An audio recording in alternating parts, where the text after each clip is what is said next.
নমস্কাৰ স্বাগতম জনাইছো প্ৰথমটো খবৰ 20 নৱেম্বৰত বিজেপিত যোগদান কৰিব ইমানুৱেল আৰু বিশ্বজিতে বাক্সাৰ তামুলপুৰত বিজেপিৰ দলীয় সভাত যোগ দিব দুই বিপিএফ নেতাই এই ঘোষণা কৰিছে ৰাজ্যিক বিজেপিৰ সভাপতি ৰঞ্জিত দাসে বিপিএফৰে নহয় বিটিআৰৰ জনতাৰেহে বিজেপিৰ মিত্ৰতা হ'ব বুলি মন্তব্য ৰঞ্জিত দাসৰ আৰু ইতিমধ্যে বিজেপিৰ নিজৰ শক্তি বঢ়াই আছে বিটিআৰৰ নিৰ্বাচন লক্ষ্য হৈ পৰিছে বিজেপিৰ বাবে ইমানুৱেল বিশ্বজিতে 20 নৱেম্বৰত বিজেপিত যোগদান কৰিব বাক্সাৰ তামুলপুৰত বিজেপিৰ দলীয় সভাত যোগ দিব দুই বিপিএফ নেতাই ইয়া হল বিপিএফত মুখ্যম আঘাত ৰাজ্যিক বিজেপিৰ সভাপতি ৰঞ্জিত দাসে 20 তাৰিখে যে ইমানুৱেল আৰু বিশ্বজিতে বিজেপিত যোগদান কৰিব সেই কথা আনুষ্ঠানিকভাৱে ঘোষণা কৰিছে 20 তাৰিখে ইমানুৱেল মুছাহাৰী ডাঙৰীয়া যোগদান কৰিব তামুলপুৰত আৰু হেদিনা আমাৰ সাংসদ বিশ্বজিৎ দৈমাৰী ডাঙৰীয়া ভাৰতীয় জনতা পাৰ্টিত যোগদান কৰিব কনফাৰ্ম কাৰণে মই ক'লো সভাপতি হিচাপে কওঁ thank you sir thank U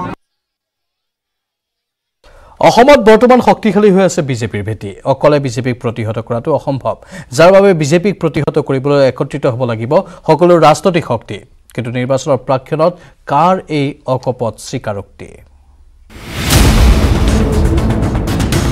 বিজেপিক প্ৰতিহত কৰিবৰ বাবে একত্ৰিত হ'ব লাগিব সকলো ৰাজনৈতিক শক্তি অকলে বিজেপিক প্ৰতিহত কৰাটো অসম্ভৱ অসমত বৰ্তমান বিজেপিৰ ভেটি শক্তিশালী বিজেপি জিন্দাবাদ অকপট স্বীকাৰোক্তি সাংসদ অজিত ভূঞাৰ ভাবিছে কোনোবাই যে মই অকলে বিজেপিক পাৰিম একেলগে তিনিটা শক্তিক পৰাজয় কৰিব পাৰিম মই হেতু কৈছো যে দিবা স্বপ্ন ৰাজ্যত এতিয়া বলিছে নিৰ্বাচনী বতাহ বিহাৰত মহাজোঁট বন্ধনে এনডিএৰ হাতত পৰাস্ত হোৱাৰ পিছতে শুকুৰবাৰে সংবাদমেল পাতি ৰাজ্যসভাৰ সাংসদ তথা আঞ্চলিক গণমৰ্চাৰ মুখ্য আহ্বায়ক অজিত ভূঞাৰ মন্তব্য বিহাৰৰ নিৰ্বাচনৰ পৰা শিক্ষা ল'ব লাগে অসমৰ বিৰোধী শক্তিয়ে নীতিশ কুমাৰ মুখ্যমন্ত্ৰী হলেও নায়ক হৈ ৰল তেজস্বী যাদৱ আজি ভোটৰ পাৰ্চেণ্টেজত তেজস্বী 1 নম্বৰত আছে 2 নম্বৰত বিজেপি আছে 3 নম্বৰ নীতিশ কুমাৰ আছে সেইবোৰ হিচাপলৈ মই যোৱাই নাই কিন্তু লেফ্ট ফ্ৰণ্টে আজি এলায়েন্সত থকাৰ কাৰণে তেওঁলোকে এটা ভাল ফল দেখুৱাবলৈ সক্ষম হৈছে গতিকে আমাৰ ইয়াতো বামপন্থী দলবিলাক আগুৱাই আহিছে তেওঁলোকৰ AIDF-এ পোষকতা কৰিছে অতি সোনকালে এই কামটো কৰিব লাগে বুলি কিন্তু কংগ্ৰেছৰ ভূমিকাই আমাক যথেষ্ট হতাশ কৰিছে সকলো বিৰোধী শক্তি একত্ৰিত হলে অসমত উৎখাত কৰিব পৰা যাব বিজেপি বৰ্তমান অসমত অকলে বিজেপিক প্ৰতিহত কৰাটো অসম্ভৱ বিজেপিৰ বৰ্তমান স্থিতি শক্তিশালী অকলে বিজেপিক প্ৰতিহত কৰিব বিচৰাটো হ'ব মূৰ্খামি 4 মাহত কোনো দলে অসমত এনেকুৱা এটা ৰাজনৈতিক দল নাই যাৰ ইমান শক্তি আছে যে বিজেপিক প্ৰতিহত কৰিব নোৱাৰে আৰু ধনবল বাহুবল মিথ্যাচাৰ ইত্যাদি ইত্যাদি তেওঁলোকৰ যিটো এজেণ্ডা সেইটোৱে গোটেই বিষাক্ত কৰি পেলাইছে 1 নম্বৰ আৰু 2 নম্বৰ তেওঁলোক দলত ক্ষমতাত আছে তেওঁলোকৰ শক্তি বহুত সংখ্যাৰ ফালৰ পৰা কাৰণ নিৰ্বাচন হৈছে এটা সংখ্যাৰ খেলা তাৰ অন্য কথা একো নাই সংখ্যাৰ দিশৰ পৰা তেওঁলোক এইটোত আছে বিজেপিক প্ৰতিহত কৰিবৰ বাবে অসমত মহাজোঁট বন্ধনৰ কথা কৈ থকা হৈছে যদিও কংগ্ৰেছে তেনে কোনো বিশেষ ব্যৱস্থা লোৱা নাই বুলি মন্তব্য আগবঢ়ায় সাংসদগৰাকীয়ে বৰ্তমান বিগ ব্ৰাদাৰ হিচাপে কংগ্ৰেছে মহাজোঁট বন্ধনৰ ক্ষেত্ৰত আগবাঢ়িব লাগিছিল কিন্তু কংগ্ৰেছৰ বৰ্তমানৰ ভূমিকাই আমাক হতাশ কৰিছে বুলি তাৎপৰ্যপূৰ্ণ মন্তব্য আগবঢ়ায় সাংসদগৰাকীয়ে বিজেপি ঘূৰাবলৈ হ'লে তুমি সংখ্যা ঠিক কৰি ল'ব লাগিব সংখ্যাৰ কাৰণে তুমি কি ৰণকৌশল ৰচনা কৰিবা সেইটো ৰচনা কৰি ল'ব লাগিব এই প্ৰয়োজনত আজিৰ দাবী বিজেপি সমাজৰ ডাঙৰ শত্ৰু অসমীয়া সমাজৰ ডাঙৰ শত্ৰু 1 নম্বৰ শত্ৰু আৰু 1 নম্বৰ শত্ৰু ঘূৰাবৰ কাৰণে 2, 3, 4 লগত তুমি মিলি ল'ব লাগিব কমন মিনিমাম পৰ্যন্ত সাংসদগৰাকীৰ মতে মহাজোঁটৰ বাবে বামপন্থী দলসমূহৰ লগতে AIDF-এও আগবাঢ়ি অহাৰ পাছতো সঁহাৰি নাই কংগ্ৰেছৰ সেয়ে অচিৰে সকলো ৰাজনৈতিক শক্তিক একলগ হোৱাৰ আহ্বান সাংসদগৰাকীৰ কাৰণ ঐক্যবদ্ধ হলে বিভাজন নহয় ভোট আৰু তেতিয়াহে ৰোধ কৰিব পাৰিব বিজেপি কেমেৰাত হিতেশ ডেকাৰ সহযোগত Bhaskar Jyoti Hazarika report news 18 Assam north east আনফালে ক্ৰমাৎ তীব্ৰতৰ হৈ পৰিছে বিটিআৰ নিৰ্বাচনৰ প্ৰচাৰ অভিযোগ প্ৰতি অভিযোগেৰে প্ৰতিটো ৰাজনৈতিক দলে গৰম কৰি তুলিছে নিৰ্বাচনী বতাহ বিপিএফৰ ভেটিত কপনি তুলি প্ৰমোদ বড়ো নেতৃত্বাধীন UPPL দলে BTC দখলৰ বাবে অব্যাহত ৰাখিছে নিৰ্বাচনী প্ৰচাৰ অভিযান মুছলপুৰত বিশাল নিৰ্বাচনী সভাত অংশগ্ৰহণ কৰি প্ৰমোদ বড়োৰ হুংকাৰ UPPLৰ চৰকাৰ হ'লে হাগ্ৰামাৰ লগতে জেললৈ যাব লাগিব বহু BPF নেতা কৰ্মী বিটিআৰ নিৰ্বাচনৰ পিছতেই BPF নিশ্চিন্ন হ'ব বুলিও মন্তব্য প্ৰমোদ বড়োৰ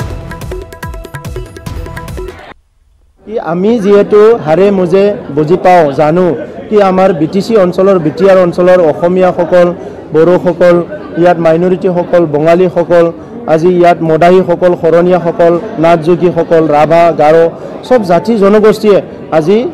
বহুত দুৰ্যোগত আছে সমস্যাত আছে আৰু ইয়াৰ মূল কাৰণটো হৈছে BPFে যোৱা 17 বছৰত কোনো জাতি জনগোষ্ঠীৰ কাৰণে একো কৰা নাই আৰু সেই কাৰণে আজি আমি UPPLে ষ্ট্ৰংলি কাম কৰিবলৈ ওলাই আহিছোঁ গতিকে UPPLে চৰকাৰ গঠন কৰিব তো UPPLে যেটো চৰকাৰ গঠন কৰে UPPLৰে চিফ হ'ব ইয়াত কোনোবা কি কয় কি নকয় ইয়াৰ লগত কোনো কথা ক'ব লগা নাই আৰু কাৰো কথা লৈ পেলাই আমাৰ সংকিত হ'ব লগা নাই চিন্তা কৰিব লগা নাই আপোনালোকক মই আহ্বান কৰিছোঁ কি পৰিৱৰ্তনৰ স্বাৰ্থত এইবাৰ সবে UPPLৰ লগত থাকিব লাগে ৰাহুল গান্ধীয়ে শিক্ষকক মহিব বিচাৰে কিন্তু অভাৱ দক্ষতাৰ আত্মজীৱনীমূলক গ্ৰন্থত ৰাহুলৰ কথা আনি তীক্ষ্ণ সমালোচনা প্ৰাক্তন মাৰ্কিন ৰাষ্ট্ৰপতি বাৰাক ওবামাৰ ৰাহুল বিচলিত ছাত্ৰ অৱশ্যে মনমোহন সিং সততাৰ অধিকাৰী 17 নৱেম্বৰত বজাৰত উপলব্ধ হ'ব ওবামাৰ আত্মজীৱনী এ প্ৰমিসড ল্যান্ড প্ৰাক্তন মাৰ্কিন ৰাষ্ট্ৰপতি বাৰাক ওবামাই লিখি উলিয়ালে আত্মজীৱনীমূলক গ্ৰন্থ নিজৰ জীৱনৰ ওপৰত আধাৰিত প্ৰথমজন কৃষ্ণবৰ্ণৰ মাৰ্কিন ৰাষ্ট্ৰপতিৰ গ্ৰন্থখনৰ নাম হৈছে এ প্ৰমিসড ল্যান্ড ইংৰাজী দৈনিক দ্য নিউয়ৰ্ক টাইমছত প্ৰকাশ কৰা মতে গ্ৰন্থখনত স্থান পাইছে ৰাহুল গান্ধী সোনিয়া গান্ধী আৰু প্ৰাক্তন প্ৰধানমন্ত্ৰী মনমোহন সিঙে ৰাহুল গান্ধীৰ বিষয়ে বৰ্ণনা কৰি ওবামাই লিখিছে ৰাহুল গান্ধীয়ে শিক্ষকক মহিব বিচাৰে কিন্তু বিষয়বস্তুৰ দক্ষতা প্ৰাপ্তিৰ কাৰণে ধাউতি আৰু যোগ্যতাৰ অভাৱ গান্ধীক বিচলিত মানসিকতাৰ অধিকাৰী বুলিও ক'ব খোজে প্ৰাক্তন ৰাষ্ট্ৰপতিগৰাকীয়ে প্ৰাক্তন প্ৰধানমন্ত্ৰী ডক্টৰ মনমোহন সিঙৰ বিষয়ে বৰ্ণনা কৰি ওবামাই লিখিছে তেওঁ এক নিৰ্লিপ্ত সততাৰ অধিকাৰী এতিয়া ওবামাৰ কিতাপক লৈ আৰম্ভ হৈছে সৰ্বত্ৰ প্ৰতিক্ৰিয়া কংগ্ৰেছ সাংসদ গৌৰৱ গগৈয়েও সমালোচনা কৰিছে ওবামাৰ মাত্ৰ কিতাপৰ বিক্ৰী বঢ়াবলৈ ওবামাই এনে কাম কৰিছে বুলি মন্তব্য কৰে গগৈ আগৰ তেওঁৰ যে আছিলে কিতাপ প্ৰথম দুটা কিতাপৰ আজি কিতাপৰ ল্যাঙ্গুৱেজৰ মাজত যথেষ্ট এটা পাৰ্থক্য দেখা পাইছো আপুনি প্ৰথম দুটা কিতাপ পঢ়িলে আপোনাৰ মনটোই ভাল লাগে কিন্তু আজি কিতাপ যি তেওঁলোকৰ যি কথা খালি ৰাহুল গান্ধী ডাঙৰীয়া লৈ নহয় সোনিয়া গান্ধী ডাঙৰীয়া লৈ যে তেওঁ যে কথাখিনি কৈছে হেতুও মই লাইটলি লোৱা নাই আজি তেওঁ প্ৰাক্তন আমাৰ প্ৰধানমন্ত্ৰী মনমোহন সিং ডাঙৰীয়া লৈ যিখিনি কথা কৈছে বা তেওঁলোকৰ আমাৰ কথাখিনি বাদ দিয়ক আমাৰ ৰাছিয়াৰ যে পুটিন যে লিডাৰ তেওঁলোকৰ যে এটা মানে ষ্ট্ৰীট মানে সৰকৰ কোনবা মানুহৰ লগত যে তুলনা কৰিছে মই ভাবো আজি এই কিতাপৰ উদ্দেশ্যটো হল কিমান বিক্ৰী হ'ব লাগে কিমান কন্ট্ৰভাৰ্চিয়েল হ'ব লাগে যাৰ জৰিয়তে তেওঁলোকৰ সেলখিনি বৃদ্ধি হ'ব 768 পৃষ্ঠাৰ গ্ৰন্থখন অহা 17 নৱেম্বৰত বজাৰত উপলব্ধ হ'ব দিল্লীৰ পৰা পাৰ্থজ্যোতি বৰাৰ report news 18 Assam north east ৰাজনীতি আমোৱালি নেকি একালৰ প্ৰভাৱশালী প্ৰশাসনিক বিষয়া MGVK ভানু নে পুনৰ সক্ৰিয় ৰাজনীতিলৈ ঘূৰি আহিব ভানু লোকসভা নিৰ্বাচনত পৰাজয় বৰণ কৰা ভানুক বিধানসভা নিৰ্বাচনৰ বাবে যোগাযোগ কৰিছে নেকি কোনোবা ৰাজনৈতিক দলে দাম নাইকিয়া হৈছে ভানুৰ লোকসভা নিৰ্বাচনত পৰাস্ত হোৱাৰ পিছৰ পৰাই কোনেও নখোদা হল ভানুৰ খবৰ অৱসৰৰ পূৰ্বলৈকে প্ৰবল প্ৰতাপী আছিল প্ৰাক্তন প্ৰশাসনীয় বিষয়া MGVK ভানু এতিয়া দুখ ভানুৰ নিৰ্বাচনী পৰিৱেশ পুনৰ খলমদম হৈ পৰিছে পিছে কোনেও বিচৰা নাই হেনো ভানুক কোনো মোৰ লগত যোগাযোগ কোনো দলে কোনো কৰা নাই মই যোগাযোগ কৰা মোক কোনো হুদা নাই মোৰ কাৰো ওচৰতো যোৱা নাই বিগত লোকসভা নিৰ্বাচনত কংগ্ৰেছৰ প্ৰাৰ্থীৰূপে তেজপুৰ সমষ্টিৰ পৰা প্ৰতিদ্বন্দ্বিতা কৰি প্ৰায় 2 লাখ ভোটৰ ব্যৱধানত পৰাজিত হোৱাৰ পিছত ভানুৱে ত্যাগ কৰিছিল কংগ্ৰেছ দল নিজৰ আকাংক্ষা পূৰণ নোহোৱাৰ বাবে আঁতৰি আহিছিল সক্ৰিয় ৰাজনীতিৰ পৰা কিন্তু এইগৰাকী প্ৰাক্তন প্ৰশাসনীয় বিষয়াই যেন পুনৰ মন মেলিছে ৰাজনীতিলৈ পিছে ভানুৰ লগত যোগাযোগহে কৰা নাই কোনো এটা ৰাজনৈতিক দলে দল ত্যাগ কৰি মানসিক অন্তৰ্দ্বন্দ্বত ভোগা ভানুৱে অপেক্ষা কৰি কৈছে যোগাযোগ কৰিবলৈ দিয়ক যোগাযোগ কৰিব দিও তেজপুৰৰ পৰা Hemanta Kumar Nath news 18 Assam north east সাংবাদিক পৰাগ ভূঞা মৃত্যুৰ ক্ষিপ্ৰ তদন্ত হোক যুৱ কংগ্ৰেছৰ প্ৰতিবাদত উত্তাল হল মহানগৰী ৰাজনীতিৰ আৱৰ্তত এতিয়া পৰাগ ভূঞা মৃত্যুৰ ৰহস্য প্ৰসংগ এই ঘটনাক ধিক্কাৰ দি কংগ্ৰেছৰ সভাপতি ৰাহুল গান্ধীও আনকি টুইট কৰিছে ইফালে সাংবাদিকৰ নিৰাপত্তা সুনিশ্চিতকৰণক লৈ লোকসভাত সৰব হৈ পৰিল গৌৰৱ গগৈ সাংবাদিক পৰাগ ভূঞা মৃত্যুৰ উচিত তদন্ত হোক সাংবাদিকৰ সুৰক্ষা নিশ্চিত কৰক যুৱ কংগ্ৰেছৰ প্ৰতিবাদেৰে উত্তাল মহানগৰীৰ জিএছ ৰোড প্ৰতিবাদকাৰীক আৰক্ষীয়ে দিয়া ভেটা নেওচি এইদৰেই সমদল বাহিৰ কৰিলে যুৱ কংগ্ৰেছৰ নেতাই উলুবাৰীৰ উৰণীয়া সেতুৰ পৰা ডিজিপি কাৰ্যালয়লৈ সমদল বাহিৰ কৰি যুৱ কংগ্ৰেছে সাব্যস্ত কৰিলে এই প্ৰতিবাদ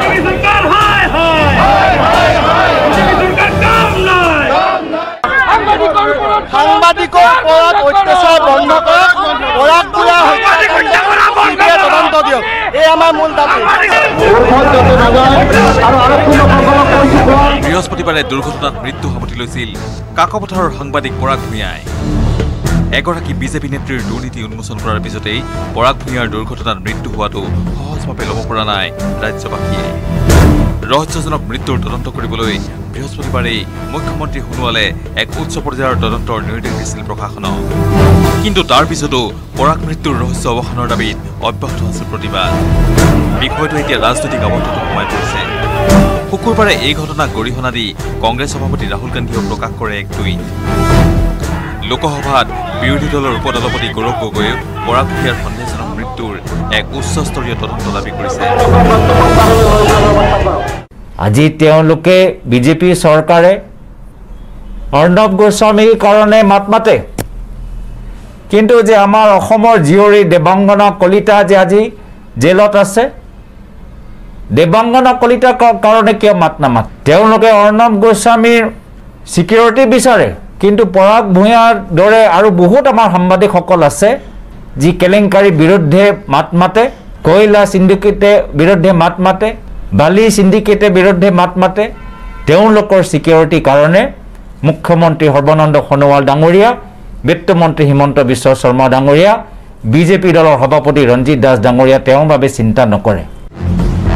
ইফালে সাংবাদিকগৰাকীৰ মৃত্যুত শোকাহত সাংবাদিক সমাজে ৰাজ্যৰ ভিন্ন প্ৰান্তত সাব্যস্ত কৰে প্ৰতিবাদী কাৰ্যসূচী গোৱালপাৰা বঙাইগাঁও হাওৰাঘাট আদি ঠাইত স্থানীয় সাংবাদিক সন্থাই সাংবাদিক পৰাগ ভূঞালৈ শ্ৰদ্ধাঞ্জলি জনাই দোষীৰ উচিত শাস্তিৰ দাবী তোলে bureau report news 18 Assam north east ভাৰতীয় সেনাৰ ৰেডহৰ্ণ ডিভিজনত এতিয়া মাৰাথন জেৰাৰ সন্মুখীন হৈছে দৃষ্টি ৰাজখোৱা সেনাই কৰা অলেখ প্ৰশ্নৰ উত্তৰ দিবলগীয়া হৈছে আত্মসমৰ্পণ কৰা আলফা স্বাধীনৰ উপ সেনাধ্যক্ষজনে ইপিনে দৃষ্টিৰ আত্মসমৰ্পণৰ দুদিন পিছতেই আলফা স্বাধীনে উপ সেনাধ্যক্ষ পদত নিযুক্তি দিলে মাইকেল ডেকা ফুকনক পৰেশ বৰুৱা ক'ত কেতিয়া শেষ যোগাযোগ হৈছিল পৰেশ বৰুৱাৰ সৈতে কি কৰি আছে পৰেশ বৰুৱাই দৃষ্টিক সেনাৰ মাৰাথন জেৰা ভাৰতীয় সেনাৰ কব্জাত থাকি অনেক প্ৰশ্নৰ সন্মুখীন হৈছে হেনো আলফা স্বাধীনৰ উপসেনাধ্যক্ষ দৃষ্টি ৰাজখোৱা ওৰফে মনোজ ৰাভা ভিতৰুৱা সূত্ৰৰ খবৰ পৰেশ বৰুৱা সম্পৰ্কীয় প্ৰশ্নৰ উত্তৰত দৃষ্টি ৰাজখোৱাই যিখিনি কথা সেনা বিষয়াক কৈছে তাকে লৈ হেনো সন্তুষ্ট নহয় সেনা লগতে দৃষ্টি কৰা হৈছে জিএনএল সম্পৰ্কীয় প্ৰশ্ন পিছে এই সকলো প্ৰশ্নত সেনাক পাল মৰা ধৰণৰ উত্তৰ দিছে হেনো দৃষ্টি ৰাজখোৱাই ইফালে দৃষ্টি ৰাজখোৱাৰ আত্মসমৰ্পণৰ পিছত অসম আৰক্ষীৰ বিশেষ শাখাৰ মহাপৰিদৰ্শক হেৰেন নাথে বিচাৰিছে আলোচনা প্ৰক্ৰিয়া আকৌ এবাৰ গতিশীল হওক দৃষ্টি ৰাজখোৱা আত্মসমৰ্পণ কৰিছে তেওঁ আমাৰ লগত আছে আৰু এই আত্মসমৰ্পণে অসমত শান্তি আনয়নত যথেষ্ট সহায় কৰে আমাৰ সেইটোৱে কথা আৰু যিসকলে এতিয়াও আইনৰ গণ্ডিৰ বাহিৰত আছে তেওঁলোকক আমি অনুৰোধ কৰিম তেওঁলোকৰ পৰা আমি আশা কৰিম যে তেওঁলোকে আলোচনাৰ মাজলৈ আহক আইনৰ গণ্ডিলৈ আহক কাৰণ আমাৰ এনেকুৱা কোনো সমস্যা নাই যি সমস্যা আলোচনাৰ জৰিয়তে সমাধান নহয় ইফালে দৃষ্টি ৰাজখোৱাৰ আত্মসমৰ্পণৰ পিছতেই আলফা স্বাধীনত ৰাজখোৱাৰ স্থলাভিষিক্ত হ'ল মাইকেল ডেকা ফুকন 1988 চনত আলফাত যোগদান কৰা মাইকেলক ব্ৰিগেডিয়াৰ পদৰ পৰা মেজৰ জেনেৰেল পদলৈ পদোন্নতি দি পৰেশ বৰুৱাই এতিয়া চেষ্টা কৰিছে নতুনকৈ সংগঠনটোক শক্তিশালী কৰিবলৈ কেমেৰা পাৰ্চন সঞ্জয় বৰাৰ সৈতে Biju Kumar Deka news 18 north east আৰু বহু গুৰুত্বপূৰ্ণ খবৰ আছে কিন্তু এইখিনিতে সময় হৈছে বাণিজ্যিক বিৰতিৰ পুনৰ স্বাগতম কাইলৈ পোহৰৰ উৎসৱ দীপাৱলী গ্ৰীণ দীপাৱলী উদযাপনৰ আহ্বান জনাই মহানগৰীত মাটিৰ চাকি ক্ৰয় কৰিলে মুখ্যমন্ত্ৰী সৰ্বানন্দ সোণোৱালে গুৱাহাটীৰ লগতে ৰাজ্যৰ ভিন্ন প্ৰান্তত এইবাৰ বৃদ্ধি পাইছে মাটিৰ চাকিৰ চাহিদা গ্ৰাহকৰ ৰূপত মুখ্যমন্ত্ৰী সৰ্বানন্দ সোণোৱাল 250 টকাত ক্ৰয় কৰিলে 100 গছ মাটিৰ চাকি শুকুৰবাৰে বঙাইগাঁৱলৈ চৰকাৰী কাৰ্যসূচীলৈ গৈ আছিল ৰাজ্যৰ মুখ্যমন্ত্ৰী সৰ্বানন্দ সোণোৱাল হঠাৎ কামাখ্যা গেটত ৰৈ গ'ল মুখ্যমন্ত্ৰীগৰাকীৰ কনভয় গাড়ীৰ পৰা নামি ব্যৱসায়ীৰ সৈতে দৰদাম কৰিলে মুখ্যমন্ত্ৰীগৰাকীয়ে কিনিলে 100 গছ মাটিৰ চাকি ৰাইজকো জনালে মাটিৰ চাকি কিনাৰ আহ্বান মই সকলোকে আহ্বান জনাইছোঁ যাতে এনেধৰণে আমাৰ অসমতে আমাৰ স্থানীয় লোকে প্ৰস্তুত কৰা এই মাটিৰ চাকিবিলাক আমি কিনি তেখেতসকলক উৎসাহিত কৰিব লাগে স্থানীয় উদ্যোগবিলাকক উৎসাহিত কৰিব লাগে যাতে আমাৰ নিজৰ উৎপাদিত সামগ্ৰী উন্নত মানদণ্ডৰ বুলি আমি বিশ্বৰ বুকুত তাৰ প্ৰাধান্য বিস্তাৰ কৰাৰ সকলোৱে প্ৰয়াস কৰিব লাগে তেখেতসকলে বহু কষ্ট স্বীকাৰ কৰি পেলাই এইবিলাক উৎপাদন কৰিছে আৰু আমি এই সামগ্ৰীবিলাক আজি কিনি পেলাই ময়ো গৌৰৱান্বিত মই এখেতসকলকো ধন্যবাদ জনাইছোঁ বজাৰৰ পৰাই মুখ্যমন্ত্ৰীয়ে অসমবাসীলৈ জনালে দীপাৱলীৰ শুভকামনা অসমৰ বৰাক ব্ৰহ্মপুত্ৰ পাহাৰ ভৈয়ামত বসবাস কৰা সকলো ৰাইজলৈ দীপাৱলীৰ উপলক্ষে মোৰ আন্তৰিক শুভেচ্ছা আৰু শ্ৰদ্ধা জ্ঞাপন কৰিছোঁ গহপুৰৰ সাপ্তাহিক শুকুৰবৰীয়া বজাৰতো মাটিৰ চাকি কিনিবলৈ ভিৰ কৰিছে ৰাইজে যোৰহাটৰ বজাৰতো দেখিবলৈ পোৱা গৈছে কাকডোঙা কুমাৰগাঁৱৰ পৰা অনা মাটি চাকি ইয়াৰ উপৰিও যোৰহাটৰ পানী চকুৱা ধলি কুমাৰগাঁও নিমাতী আদি ঠাইতো নিৰ্মাণ কৰা হৈছে মাটিৰ চাকি আনহাতে আজি ধনতেৰছ উপলক্ষে গহনালয়সমূহত ভিৰ কৰিছে যথেষ্ট গ্ৰাহকে bureau report news 18 Assam north east আনফালে মহানগৰীত নিষিদ্ধ কৰা হৈছে ফটকা আতচবাজি মন্ত্ৰী হিমন্তৰ টুইট ঘোষণাক উফৰাই প্ৰশাসনৰ এতিয়া কঠোৰ ঘোষণা বাহাল থাকিব প্ৰদূষণ নিয়ন্ত্ৰণ পৰিষদৰ নিষেধাজ্ঞা ফটকা কিনা বেচাৰ অভিযোগ পালে ভৰিব লাগিব জৰিমনা কামৰূপ মহানগৰ জিলা উপায়ুক্ত বিশ্বজিৎ পেগুৰ এয়া স্পষ্ট নিৰ্দেশ কামৰূপ মহানগৰীত ফটকাৰ ক্ৰয় বিক্ৰয় সম্পূৰ্ণ বন্ধ কৰা হৈছে কোনো লোকে ফটকা বিক্ৰী অথবা ফুটাব নোৱাৰে প্ৰদূষণ নিয়ন্ত্ৰণ বোৰ্ডে জাৰি কৰা নিৰ্দেশে যথেষ্ট জিলা উপায়ুক্তই পৃথককৈ কোনো জাননী জাৰি কৰাৰ প্ৰয়োজন নাই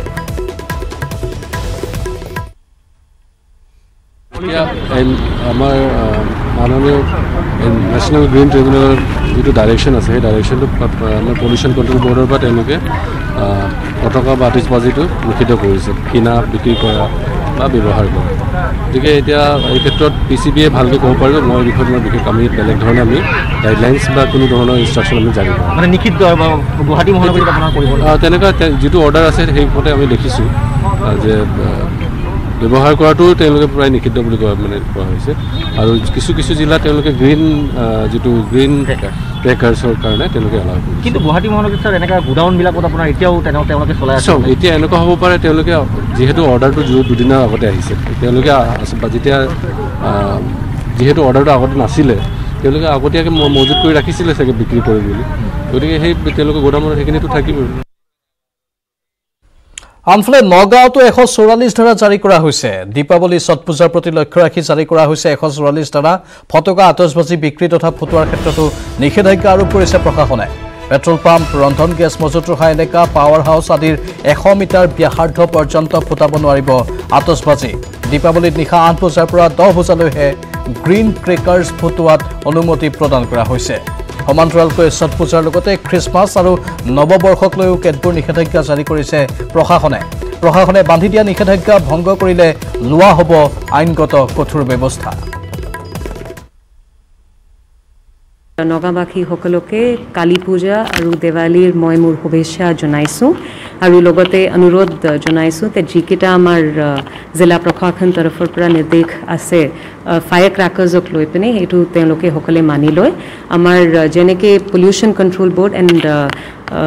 অসম চৰকাৰৰ নিৰ্দেশ আছে তাৰ মতে আমি অৰ্ডাৰটো জাৰি কৰিছোঁ অকল 8টা বজাৰ পৰা 10টা বজালৈকে সেই পতাকাটো ফুটিব পাৰিব এণ্ড সেইটো স্পেচিফিকলি গ্ৰীণ ক্ৰেকাৰ্ছ হ'ব লাগে লগতে কিছুমান হেতু আমি প্ৰিকশ্যনাৰী মেজাৰ্ছো ৰাখিছোঁ কি যিকেইটা পেট্ৰল বাংকছ আছে তাৰ 100 মিটাৰৰ ওচৰা ওচৰিকে এনেকৈ ক্ৰেকাৰ্ছখিনি ফুটিব নোৱাৰি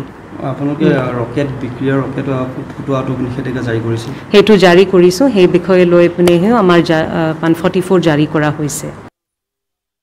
ইফালে অযোধ্যাৰ ৰাম মন্দিৰ এতিয়া পোহৰেৰে জাতিষ্কাৰ হৈ পৰিছে উজ্বলি উঠিছে ভক্তি ৰসত সকলো ডুব গৈছে উত্তৰ প্ৰদেশৰ মুখ্যমন্ত্ৰী যোগী আদিত্যনাথ তাত গৈ উপস্থিত হৈছে এক সুন্দৰ পৰিৱেশ অযোধ্যাৰ ৰাম মন্দিৰত আমি দৃশ্য আপোনালোকক দেখুৱাইছোঁ বৰ্তমান তাত এইসমূহ আলোকসজ্জা দেখা গৈছে পোহৰেৰে উদ্ভাসিত হৈ পৰিছে অযোধ্যা ৰাম মন্দিৰ আৰু বিশেষ অনুষ্ঠান বৰ্তমান চলি আছে দীপাৱলী উপলক্ষে এই কাৰ্যসূচী ভক্তিমূলক গীত পৰিৱেশন কৰি থকা হৈছে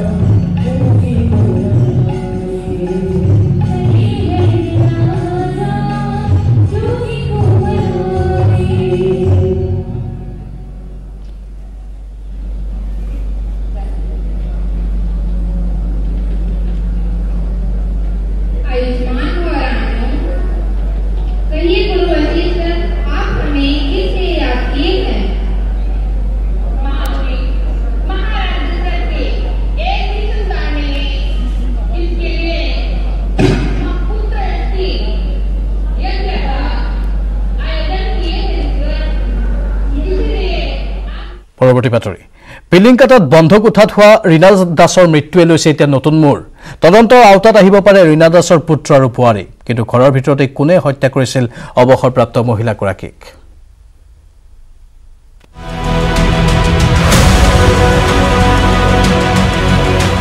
মহানগৰীত বন্ধক উঠাত উদ্ধাৰ হোৱা ৰীনা দাসৰ মৃত্যুৰ ৰহস্য লৈছে নতুন মূৰ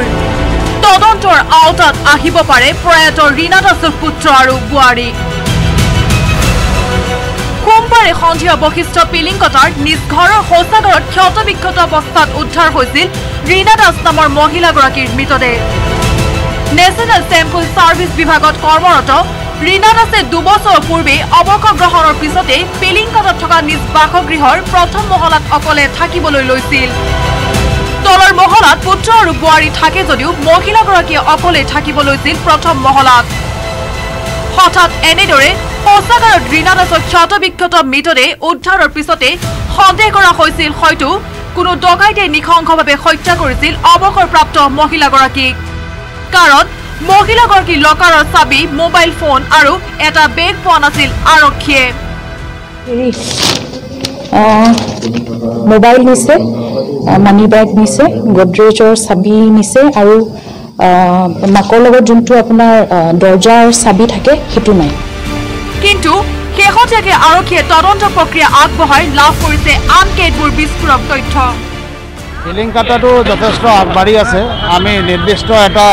এংগলত আমি বেছিকৈ ডাউট কৰি আছোঁ সেইটো আমি অলপ তেওঁলোকৰ শ্ৰাদ্ধৰ যিটো কাম সেইখিনি আমি অলপ সমাপন হ'বলৈ বাট চাই আছোঁ এতিয়া মই তদন্তৰ খাতিৰত ক'ব নোৱাৰোঁ কিন্তু আমি কি স্পেচিফিক এৰিয়াত আমি মানুহক এক্সামিন কৰিম তাৰপিছত এই কেছটো এটা গতি ল'ব বুলি আমি ভাবিছোঁ তদন্তৰ খাতিৰত আৰক্ষীয়ে ক'ব নোখোজিলেও নিউজ 18ৰ হাতত পৰা তথ্য অনুসৰি মৃতদেহ উদ্ধাৰৰ পূৰ্বে ৰীনা দাসৰে সংঘাত হৈছিল পুত্ৰ আৰু বোৱাৰীৰ তাৰ পাছতে হঠাৎ শৌচাগাৰৰ ক্ষতবিক্ষত অৱস্থাত উদ্ধাৰ হৈছিল ৰীনা দাসৰ মৃতদেহ যাৰ বাবে আৰক্ষীয়ে তদন্তৰ খাতিৰত মুখ নুখুলিলেও কিন্তু অচিৰে সোধা পোছা কৰিব ৰীনা দাসৰ পুত্ৰ আৰু বোৱাৰীক কাৰণ পুত্ৰ আৰু বোৱাৰীয়ে সুসম্পৰ্ক নথকাৰ বাবে ৰীনা দাসে অৱসৰৰ পিছৰে পৰা প্ৰথম মহলাত অকলে থাকিব লৈছিল এই সকলোবোৰ দিশ সামৰি আৰক্ষীয়ে অতি গুৰুত্ব সহকাৰে আগবঢ়াই নিছে তদন্ত প্ৰক্ৰিয়া তদন্ততে হয়তো অচিৰে পোহৰলৈ আহিব অৱসৰপ্ৰাপ্ত বিষয়া ৰীনা দাসৰ হত্যাকাণ্ডৰ আঁৰৰ প্ৰকৃত ৰহস্য কেমেৰাত হিতেশ ডেকাৰ সহযোগত Bhaskar Jyoti Hazarika news 18 Assam north east ৰাজ্যত ধাৰাবাহিকভাৱে সংঘটিত হৈছে তেল ডিপু বেংকত ডকাইতিৰ ঘটনা এবাৰ তিনিচুকীয়াৰ লাইপুলিৰ পেট্ৰল পাম্পত গুলীচালনা কৰি ডকাইতে চলালে লুটপাট তিনিজনীয়া অস্ত্ৰধাৰী ডকাইতৰ দলে পেট্ৰল পাম্পৰ সকলো লকাৰ ভাঙি লণ্ডভণ্ড কৰি আক্ৰমণ কৰিলে পেট্ৰল পাম্পৰ কৰ্মচাৰীক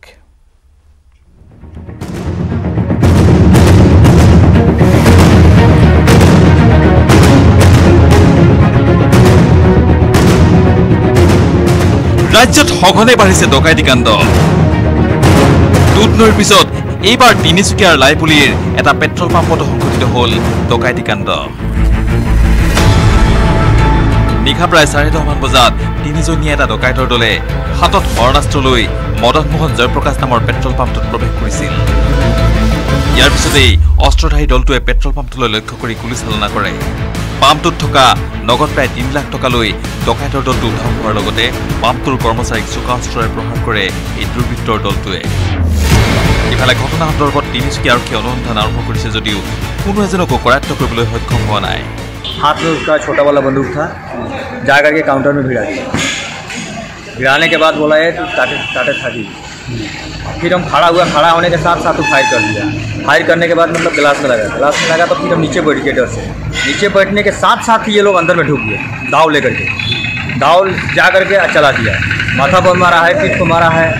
और हाथ को मतलब दाव ज़्यादा ही मारा है, हालांकि उल्टा करके मारा था। इसके बाद जो भी कैश में पैसा था सब लोग लेकर के चला गया। তিনিচুকীয়াৰ পৰা অবাসনা Barua Goswami, news 18 north east. পুনৰ সময় হৈছে বাণিজ্যিক বিৰতিৰ। অতি সোনকালে উভতি আহিম। শীঘ্ৰেই ৰূপসী বিমানবন্দৰৰ পৰা উৰা মাৰিব ATR-72 বিমান, যাৰ ফলত নামনি অসমৰ লগতে উত্তৰ বংগ আৰু মেঘালয়ত শিক্ষা, চিকিৎসা, বাণিজ্যৰ ক্ষেত্ৰত ঘটিব আমূল পৰিৱৰ্তন। নামনি অসমৰ একমাত্ৰ বিমানবন্দৰ ৰূপসীৰ পুনৰ নিৰ্মাণৰ কাম ৰেকৰ্ড সময় মাত্ৰ 14 মাহৰ ভিতৰতে সমাপ্ত হৈছে। উড়ান 2 আঁচনিৰ অধীনত প্ৰায় 70 কোটি টকাত বিমানবন্দৰটোৰ টাৰ্মিনেল বিল্ডিং, ATC টাৱাৰ, ৰানৱেকে ধৰি সকলো বিমান চলাচলৰ বাবে পাইছে গ্ৰীণ সিগনেল। ধুবুৰী তথা নামনি অসমবাসীলৈ এটা সুখবৰ। জানুৱাৰী মাহৰ পৰা আৰম্ভ হ'ব পাৰে বিমান সেৱা। ধুবুৰী ৰূপসী বিমানবন্দৰ, আচলতে ধুবুৰী ৰূপসী, কোকৰাঝাৰ ৰূপসী, যিয়ে নকওক কিয় আপুনি, সীমান্তৱৰ্তী অঞ্চলৰ এই ৰূপসী বিমানবন্দৰ দ্বিতীয় বিশ্বযুদ্ধৰ সময়ত নিৰ্মাণ কৰা হৈছিল। আৰু সেই দ্বিতীয় বিশ্বযুদ্ধৰ সময়ত নিৰ্মাণ কৰা বিমানবন্দৰ কিন্তু উড়ান 2 আঁচনিৰ অধীনত আহি পেলাই নতুন ৰূপ পাইছে। আৰু সেই নতুন ৰূপৰ এই বিল্ডিং বা এই এয়াৰপোৰ্ট উদ্বোধনৰ লৈ পেলাই বৰ্তমানে চলিছে বিভিন্ন ধৰণৰ খবৰ। কি আছে ভিতৰৰ খবৰ আমি বলক আপোনালোক উজলাবলৈ চেষ্টা কৰোঁ। এতিয়া কেৱল সময়ৰ অপেক্ষা, চৰকাৰী নিৰ্দেশ আহিলেই ৰূপসী বিমানবন্দৰৰ পৰা উৰিব বিমান। প্ৰথমতে গুৱাহাটী ৰূপসীৰ মাজত বিমান চলাৰ সম্ভাৱনা আছিল যদিও উড়ান 4 আঁচনিৰ অধীনত কলকাতা ৰূপসী গুৱাহাটী পথত বিমান চলোৱাৰ সম্ভাৱনা প্ৰবল হৈ উঠিছে। ইতিমধ্যে এই বিষয়ত বিগত মাহত নামনি অসমৰ লগতে উত্তৰ বংগৰ বিমান যাত্ৰীয়ে টিকট ক্ৰয় কৰা বেচৰকাৰী এজেন্সিসমূহৰ ওপৰত এক জৰীপ চলোৱা হৈছিল। এই জৰীপত কলকাতা গুৱাহাটী বিমান পথৰ অধিকাংশ যাত্ৰী এই অঞ্চলৰ বুলি তথ্য লাভ কৰা বুলি সূত্ৰ এটাই প্ৰকাশ কৰিছে। আনহাতে ৰূপসীৰ পৰা বিমান চলোৱাৰ নিমিত্তত ভাৰতীয় বিমান কোম্পানী ফ্লাই বিগ নামৰ সংস্থাটোৱে অংশগ্ৰহণ কৰি এই পথত বিমান চলোৱাৰ বাবে সন্মতি প্ৰদান কৰাত বৰ্তমানে ৰূপসীৰ পৰা বিমান চলাচলৰ সম্ভাৱনা প্ৰবল হৈ উঠিছে। উড়ান 2 স্কিমত গোটেইখিনি ৰেকৰ্ড সময়ত ৰূপসী এয়াৰপোৰ্টখন একদম কাৰ্যক্ষম কৰি উঠা হৈছে। এইটো সঁচাকৈ আজিৰ দিনৰ গৌৰৱৰ কথা যে ইমান কম সময়ত প্ৰায় 1.5 বছৰৰ কমত এই এয়াৰপোৰ্টখন একদম ৰেডি কৰি দিয়া হৈছে উড়ান 2 স্কিমত। এতিয়া উড়ান 4 স্কিমত এতিয়া সব ইলেক্ট্ৰিচিটিৰ পৰা বিভিন্ন যি ফৰ্মেলিটিজ আছে সব কমপ্লিট হৈছে আৰু অলৰেডি টেণ্ডাৰ হৈ ফ্লাই বিগ নামৰ এটা কোম্পানী এইটো ঠিকাটো পাইছে বা তেওঁলোকে টেণ্ডাৰ পাছ হৈছে, এইটো আমি শুনা পাইছো।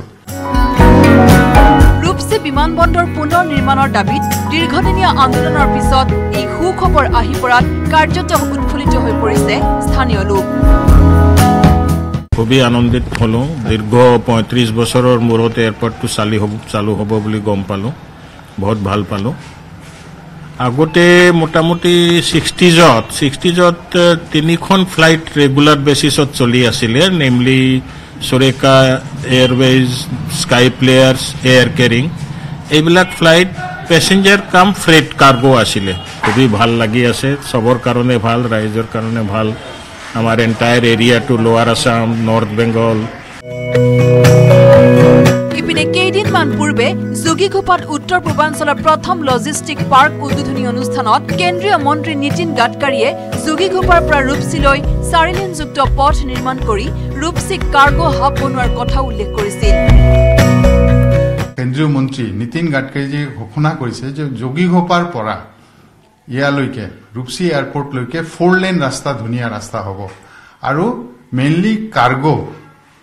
ইয়াৰ পৰা অহা যোৱা কৰিব কাৰ্গো ৰূপসীত নামিব ৰূপসীৰ পৰা যোগীঘোপলৈ যাব আৰু যোগীঘোপৰ পৰা যদি কোনো কাৰ্গো থাকে এইটো ৰূপসীৰ জৰিয়তে দেশৰ বিভিন্ন স্থানত যাব আনহাতে বিমানবন্দৰ পুনৰ নিৰ্মাণ সমিতিৰ আন সদস্যসকলে ৰূপসীৰ পুৰণি ইতিহাস লৈ এতিয়াও গৌৰৱ কৰাৰ লগতে তেতিয়াৰ দিনৰ বিমানৰ অভিজ্ঞতা এনেদৰে বৰ্ণনা কৰে আমি উঠিছিলো পুৰণা প্লেন ডেকোটা প্লেন চলিছিলে এইবিলাক 28 সিটাৰ ডেকোটা প্লেন আছিলে আমি তাতে বহুতবাৰ উঠিছো দেখিবলৈ কথা নাই বহুত মানে কাৰ্গো বহুত কেৰি কৰিছে তাত টি গৈছিলে আৰু বহুত মাল চাল গৈ আছিলে তেতিয়া ভাড়াটো কি আছিলে আমাৰ মনত পৰাত আমি 27 টাকা 28 টাকা ভাড়াত কলকাতা ট্ৰেভেল কৰিছো ভাৰতীয় অসামৰিক বিমান পৰিবহণ বিভাগৰ তৰফৰ পৰা কোন তাৰিখত বিমান চলিব সেয়া স্পষ্টকৈ নকলেও অচিৰেই ৰূপসীৰ পৰা বিমান চলাচলৰ বাবে সকলো প্ৰস্তুতি যে হৈ গৈছে সেয়া এনেদৰে কয় ডিসেম্বৰ জানুৱাৰী এইখিনি মাহৰ ভিতৰতে ফ্লাইট ইয়াৰ পৰা ৰেগুলাৰাইজ হোৱাৰ এটা মানে আশা এটা আছে সিকিউৰিটি ইনফ্ৰাষ্ট্ৰাকচাৰ যিমানখিনি আছে ইকুইপমেণ্ট আমাৰ ফায়াৰ সাৰ্ভিসৰ কাৰণে ফায়াৰ এণ্ড ৰেস্কিউ অপাৰেশ্যনৰ কাৰণে যিখিনি বস্তু আছে সেইখিনি বস্তু সব বস্তু আমাৰ ওচৰত এয়াৰপৰ্ট অথৰিটি অলৰেডি এভেইলেবল কৰিলে এতিয়া বাকি ইকুইপমেণ্ট আমাৰ ওচৰত আছে সব বস্তু আছে ষ্টেট গভৰ্ণমেণ্টৰ ফালৰ পৰা ফায়াৰ সাৰ্ভিসৰ মানুহো দিছে এতিয়া আমি জানিব পৰা মতে অনতি অলপ জলদিকে হিয়তে চাগে এই আসাম পুলিচৰ মানুহকো এপ্লাই কৰিব সময় যেতিয়াই নহওক কিয় দীৰ্ঘ প্ৰতীক্ষাৰ অন্তত বৰ্তমানে ৰূপসীৰ পৰা বিমান চলাচল যে অচিৰেই আৰম্ভ হ'ব সেয়া নিশ্চিত হৈ পৰিছে নৱেম্বৰ ডিচেম্বৰ বা জানুৱাৰী যি মাহ এটা নহওক কিয় ৰূপসী বিমানবন্দৰৰ পৰা বিমান চলিব লাগে হিয়াই কিন্তু স্থানীয় ৰাইজৰ ডিমাণ্ড কাৰণ দীৰ্ঘদিনে এই বিমানবন্দৰ পৰিত্যক্ত হৈ থকাৰ পিছত এই অঞ্চলৰ ৰাইজৰ যোগাযোগৰ ক্ষেত্ৰত এটা ডাঙৰ অসুবিধাৰ সন্মুখীন হৈছে কাৰণ ইয়াৰ পৰা গুৱাহাটী বিমানবন্দৰৰ দূৰত্ব 300 কিলোমিটাৰ আৰু ইয়াৰ পৰা শিলিগুৰি বিমানবন্দৰৰ দূৰত্ব 300 কিলোমিটাৰ তেনেস্থলত মধ্যৱৰ্তী স্থানত থকা এই ৰূপসী বিমানবন্দৰ বিমান সুচল হলে বিমান ইয়াৰ পৰা চলাচল আৰম্ভ কৰিলে কিন্তু সমগ্ৰ অঞ্চলবাসী ৰাইজৰ লগতে নামনি অসম উত্তৰ বংগ আৰু মেঘালয়ৰ এটা অঞ্চলৰ ৰাইজৰ ব্যৱসায়িক দিশৰ ক্ষেত্ৰত হওক চাকৰিৰ ক্ষেত্ৰত হওক শিক্ষাৰ ক্ষেত্ৰত হওক স্বাস্থ্যৰ ক্ষেত্ৰত হওক সকলো ক্ষেত্ৰতে কিন্তু এই বিমানবন্দৰৰ যোগাযোগে এক নতুন জাগৰণৰ সৃষ্টি কৰিব কেমেৰাত ৰাজা শৰ্মাৰ সৈতে Jyotirmoy Chakraborty news 18 Assam north east আজি বঙাইগাঁৱত কেইবাখনো চৰকাৰী আঁচনিৰ আধাৰশিলা স্থাপন কৰে মুখ্যমন্ত্ৰীয়ে বঙাইগাঁও পৰিৱেশ উদ্যানৰ উন্নয়ন আৰু একুৰিয়াম স্থাপন কোচ ৰাজবংশী সংগ্ৰহালয় বিসৰ্জন ঘাটৰ সৌন্দৰ্যবৰ্ধন ক্লক টাৱাৰ বৰপাৰা বাছ আস্থানকে ধৰি প্ৰায় 20 কোটি টকাৰ আধাৰশিলা স্থাপন মুখ্যমন্ত্ৰীগৰাকীৰ এই আঁচনি সম্পূৰ্ণ হৈ উঠিলে বঙাইগাঁও চহৰৰ উন্নয়ন আৰু সৌন্দৰ্যবৰ্ধনৰ ক্ষেত্ৰত নতুন ৰূপ পাব বুলি আশা চৰকাৰৰ আধাৰশিলা কাৰ্যসূচীৰ অন্তত বঙাইগাঁও মহাবিদ্যালয়ৰ খেলপথাৰত ৰাজহুৱা সভাত অংশ লয় মুখ্যমন্ত্ৰী সোণোৱালে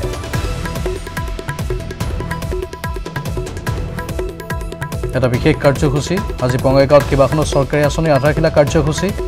বঙাইগাঁও পৰিৱেশ উদ্যানৰ উন্নয়ন আৰু একুৰিয়াম স্থাপন কোচ ৰাজবংশী সংগ্ৰহালয় বিসৰ্জন ঘাটৰ সৌন্দৰ্যবৰ্ধন ক্লক টাৱাৰ বৰপাৰা বাছ আস্থানকে ধৰি প্ৰায় 20 কোটি টকাৰ আধাৰশিলা স্থাপন কৰে মুখ্যমন্ত্ৰীয়ে এই আঁচনি সম্পূৰ্ণ হৈ উঠিলে বঙাইগাঁও চহৰৰ উন্নয়ন আৰু সৌন্দৰ্যবৰ্ধন বৃদ্ধি হ'ব সাংস্কৃতিক সংৰক্ষণৰ বাবে সংগ্ৰহালয় কৰা হৈছে 1,92 লাখ টকাৰ অনুমোদন লাভ কৰা এই সংগ্ৰহালয়টোত কোচ ৰাজবংশীসকলৰ বৰ্ণাঢ্য সংস্কৃতি লোককৃষ্টি আৰু ইতিহাস গোৱালপাৰাত এতিয়া চলিছে ইৰানী গ্ৰুপৰ দপদপনি অসম আৰক্ষীৰ নিৰাপত্তা ব্যৱস্থাক বুঢ়া আঙুলি দেখুৱাই দিনৰ পোহৰতে অতি কৌশলেৰে লুটি নিলে লক্ষাধিক টকা কৃষ্ণাৰ মাজমজিয়াতে সংঘটিত হৈছে এই চাঞ্চল্যকৰ ঘটনা কৃষ্ণাই দিন দুপৰতে দুৰ্বৃত্তই লুটিলে 3 লাখ টকা গোৱালপাৰাত চলিছে এতিয়া ইৰানী গ্ৰুপৰ দপদপনি অসম আৰক্ষীৰ নিৰাপত্তা ব্যৱস্থাক বুঢ়া আঙুলি দেখুৱাই দিনৰ পোহৰতেই অতি কৌশলেৰে ধন লুটি নিলে দুৰ্বৃত্তই কৃষ্ণাৰ মাজমজিয়াতে সংঘটিত হ'ল এই চাঞ্চল্যকৰ ঘটনা কৃষ্ণাৰ পাখিৰিগুৰিৰ নাছিৰুদ্দিন আহমেদ নামৰ লোকজনে UBI বেংকৰ পৰা 3 লাখ টকা উলিয়াই বিশেষ কাম এটাৰ বাবে এটা প্ৰেছত প্ৰৱেশ কৰিছিল আৰু তাৰ পিছতেই সংঘটিত হ'ল এই ডকাইতিৰ ঘটনা টকাখিনি মই কমাই লৈ আহি মোৰ বাইকৰ হেণ্ডেলত মই থৈ দিছিলোঁ তেনেতে বাইকখন মই ঘূৰাৰ লগে লগে পিছত মই অলপ লক্ষ্য কৰিলোঁ আৰু মোৰ কাষেদি এজন মানুহ যাওঁতে মোক ক'লে যে এইবিলাক বা কাৰ পইচা পৰিছে অলপ আঁতৰত কিছু পইচা পৰি থকা দেখা গৈছিল তো মই বাইকখন ৰখাই কিছু সময় তাতে ৰখি আছিলোঁ আৰু কাৰোবাৰ পইচা পৰিছে মই মাইণ্ড কৰা নাই কিন্তু খন্তেক সময়তে মোৰ মাইণ্ডত এনেকৈ এটা সময় আহিলে এইবিলাক বা কাৰ পইচা খুচুৰা পইচা যিহেতু কোনোবা দুখীয়াৰ হ'ব নেকি পইচা পৰি আছিল সেই পইচাখিনি মই উঠাই দোকানত মানে জমা দিব আহিছিলোঁ ইমৰাণ আছে মোৰ লগত ইমৰাণক মই কৈছোঁ কাৰ পইচা পৰিছে তো এনেকৈ চিঞৰি থাকোঁতে মই ঘূৰি দেখোঁ মোৰ বাইকৰ পৰা মানে বেগখন নাই মন কৰক এই চিচিটিভি ফুটেজলৈ দলটোৰ সদস্যই বহু সময় ধৰি টকা কঢ়িয়াই নিয়া লোকজনক আৰ্টিক কৰি আছিল এজনে কেইখনমান 10 টকীয়া নোট মাটিত পেলাই থৈ নাছিৰুদ্দিন আহমেদক জেপৰ পৰা টকা মাটিত পৰা বুলি সচেতন কৰি দিয়ে তাৰ পিছতে নাছিৰুদ্দিনে সেই টকাখিনি বুটলিবলৈ লওঁতেই বাইকৰ হেণ্ডেলত ওলমাই থোৱা টকা ভৰ্তি বেগ লৈ নিমিষতে উঠাও হয় 2 টকাই আৰক্ষীয়ে ঘটনা সন্দৰ্ভত তদন্ত আৰম্ভ কৰিছে যদিও এই পৰ্যন্ত এজনকো কৰায়ত্ব কৰিবলৈ সক্ষম হোৱা নাই দুধনৈৰ পৰা Arup Kumar Nath news 18 north east পুনৰ সময় হৈছে বাণিজ্যিক বিৰতিৰ সংঘটিত হৈছে জঘন্য ধৰ্ষণ কাণ্ডৰ ঘটনা এবাৰ হুজাৰ কাকতি গাঁৱত 50 ঊৰ্ধৰ লম্পটৰ কামনাৰ বলি হ'ল এগৰাকী 12 বছৰীয়া কণমানি জঘন্য ঘটনা পোহৰলৈ অহাৰ পিছতে লম্পট বৃদ্ধক গছত বান্ধি উত্তম মধ্যম সদালে ৰাইজে জঘন্য 12 বছৰীয়া কিশোৰীক ধৰ্ষণ 50 ঊৰ্ধৰ লম্পটৰ হোজাৰ কাকিত সংঘটিত হৈছে এই জঘন্য ঘটনা পোহৰলৈ অহাৰ পিছতে অভিযুক্তক উত্তম মধ্যম সদায় স্থানীয় লোকে গতাই দিলে আৰক্ষীক কাকিৰ শিৱপুৰ গাঁৱৰ এইগৰাকী 50 ঊৰ্ধৰ কালিৰাম মুদৈয়ে দুদিন পূৰ্বে ঘৰত কোনো নথকাৰ সুযোগত প্ৰতিবেশী 12 বছৰীয়া এগৰাকী কিশোৰীক ঘৰ সাৰিবলৈ বুলি মাতি আনি ধৰ্ষণ কৰে লগতে ঘটনাটো কাকো নকবলৈ কিশোৰীগৰাকীক পইচা দি ফুচুলাই ৰাখিছিল যদিও বৃহস্পতিবাৰে কিশোৰীগৰাকীৰ স্বাস্থ্যৰ অৱনতি ঘটাত পোহৰলৈ আহে ঘটনা স্থানীয় লোকে জানিব পাৰি আটক কৰে লম্পট কালিৰাম মুদৈক গছত বান্ধি উত্তম মধ্যম সদায় গতাই দিয়ে কাকি আৰক্ষীক তেওঁৰ নাম কালিৰাম মুদৈ স্বীকাৰ কৰিছে তেওঁ কনফেছ কৰিছে কিমান হ'ব বয়স এটা বয়সটো তেওঁ ছোৱালীজনীৰ 12 বছৰ আৰু ল'ৰাটোৰ 45 বছৰ তেওঁ বিবাহিতা এগৰাকী পুৰুষ ধৃত কালিৰাম মুদৈয়ে স্বীকাৰ কৰিছে অপকৰ্মৰ কথা আৰক্ষীয়ে অভিযুক্ত কালিৰাম মুদৈক জেৰা অব্যাহত ৰাখিছে স্বাস্থ্য পৰীক্ষা কৰা হৈছে কিশোৰীগৰাকীক প্ৰতিবেশী কিশোৰীক 50 ঊৰ্ধৰ লোকজনে ধৰ্ষণ কৰা ঘটনাক লৈ কাকিত সৃষ্টি হৈছে চাঞ্চল্যৰ কেমেৰা পাৰ্চন মনজ্যোতিৰ সৈতে হোজাইৰ পৰা Pranab Sharma news 18 Assam north east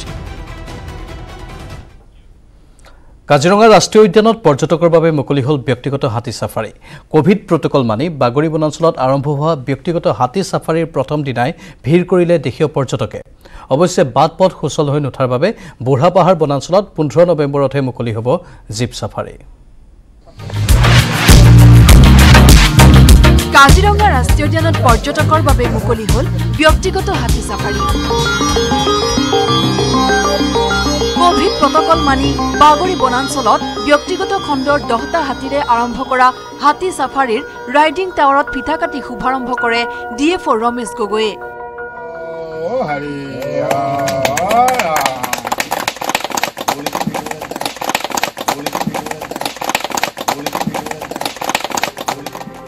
সাফাৰীৰ প্ৰথম দিনা দেশৰ ভিন্ন প্ৰান্তৰ বহুকেইজন পৰ্যটকে উপভোগ কৰিলে হাতী সাফাৰীৰ আনন্দ আজিৰ পৰা আমি শুভাৰম্ভ কৰিছোঁ ইতিমধ্যে আমাৰ পৰ্যটকৰ ভিৰ বাঢ়ি গৈছে আমি কহৰাত যি আমাৰ চৰকাৰী যিখিনি হাতী আছিলে সেইখিনিয়ে পৰ্যটকৰ চাহিদা পূৰণ কৰাত অলপ অসুবিধা হৈছে তো আজিৰ পৰা আমাৰ ইয়াতে 10টা হাতী আমি ইতিমধ্যে মানে হৈছে ৰেজিষ্টাৰ্ড হৈছে আনহাতে বুঢ়াপাহাৰ বনাঞ্চলত বাট পথ সুচল হৈ নুঠাৰ বাবে বুঢ়াপাহাৰ ৰেঞ্জত 15 নৱেম্বৰতহে মুকলি হ'ব জীপ সাফাৰী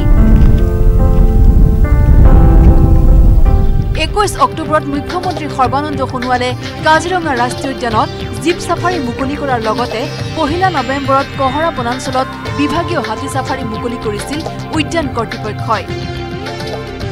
এইবাৰ 4টাকৈ বানে তছনছ কৰি পেলাইছিল কাজিৰঙাৰ অভ্যন্তৰৰ বাট পথ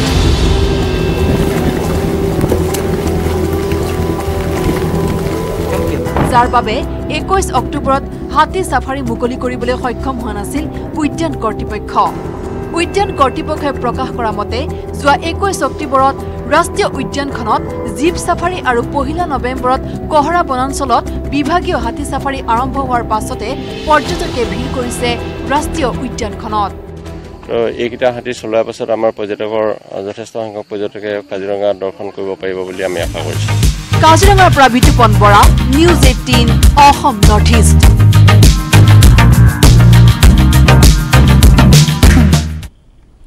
কাইলৈ পোহৰৰ উৎসৱ দীপাৱলী ৰাইজক সেউজ দীপাৱলী পালনৰ আহ্বান চৰকাৰ প্ৰশাসনৰ।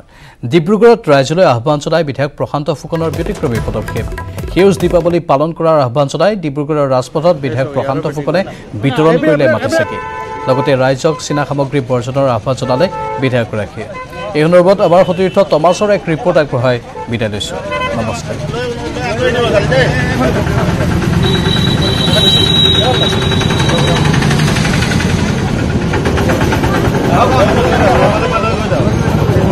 मोनू बेटी सा दोनों बेटी सा ना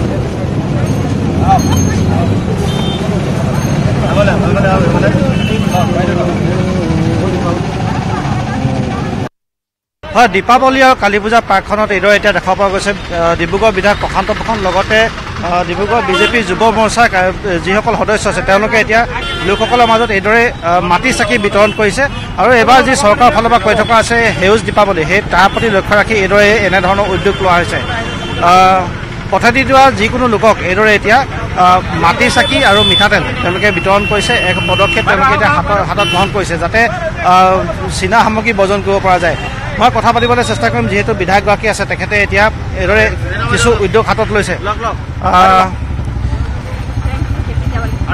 আমি দেখিছোঁ দীপাৱলী আগতে আপোনালৈ শুভেচ্ছা থাকিল আৰু আমি দেখিছোঁ ব্যতিক্ৰমী পদক্ষেপ হাতত লৈছে। মাটি চাকি এইদৰে আপুনি বিতৰণ কৰিছে। আমি প্ৰায় 250 পেকেট মাটি চাকি আমি আজি বিতোৱাৰ কাৰণে ব্যৱস্থা কৰিছোঁ ডিব্ৰুগড়ত। আমি সেউজ দীপাৱলী কৰাৰ কথা চিন্তা কৰিছোঁ। আমি ভাবিছোঁ যে আমি কোনো কাৰণে চাইনাত উৎপাদিত সামগ্ৰী আমি যদি ব্যৱহাৰ কৰিব নালাগে আৰু এই মুহূৰ্তত আমি ৰাইজক এইখিনি বস্তু দি তেওঁলোকক জনাই দিছোঁ যে আপোনালোকে কোনো ধৰণৰ চাইনাত নিৰ্মিত কোনো ধৰণৰ সামগ্ৰী আপোনালোকে ব্যৱহাৰ নকৰিব দীপাৱলী উপলক্ষে। সেইকাৰণে আমি আজি ৰাইজক প্ৰায় 250 পেকেট এনেকুৱা 250 পেকেট আমি ৰাইজক দি পেলাই আমি ৰাইজক সজাগতা কৰিছোঁ। আৰু মই ভাবোঁ নিশ্চয় এই যি আমি পেকেট আজি ডিষ্ট্ৰিবিউট কৰিছোঁ ডিব্ৰুগড় খলিয়ামাৰিস্থ আমাৰ অফিচৰ ওচৰত, মই ভাবোঁ নিশ্চয় এইখিনিয়ে ৰাইজে সজাগতা হ'ব আৰু ৰাইজে নিজৰববীয়াকৈ থলুৱাভাৱে নিৰ্মিত আজি সামগ্ৰী ব্যৱহাৰ কৰি দীপাৱলী উদযাপন কৰিব। পেকেটত কি কি আছে? আমি চাকি দেখিছোঁ, চাকি আছে, তেল আছে, শলিতা আছে। এই গোটেইখিনি বস্তু আমি প্ৰায় 250 পেকেট আমি কৰিছোঁ। 250 পেকেট আমি প্ৰত্যেকে যাক আমি পাইছোঁ প্ৰত্যেকে ৰাস্তাত যোৱা প্ৰত্যেকজন ব্যক্তিক আমি দিয়াৰ ব্যৱস্থা কৰিছোঁ সকলোখিনি বস্তুৰ কাৰণে। হয় ব্যক্তিক্ৰমী এতিয়া পদক্ষেপ লৈছে বিধায়ক প্ৰশান্ত ফুকনে। আৰু যিহেতু সেউজ দীপাৱলীৰ কথা এবাৰ কোৱা হৈছে তাৰ প্ৰতি লক্ষ্য ৰাখি আৰু যি চীনা সামগ্ৰী বৰ্জনৰ কথা কোৱা হৈছে, চীনা লাইট বৰ্জনৰ কথা কোৱা হৈছে তাৰ প্ৰতি লক্ষ্য ৰাখি এনেধৰণৰ পদক্ষেপ এতিয়া গ্ৰহণ কৰা দেখা গৈছে।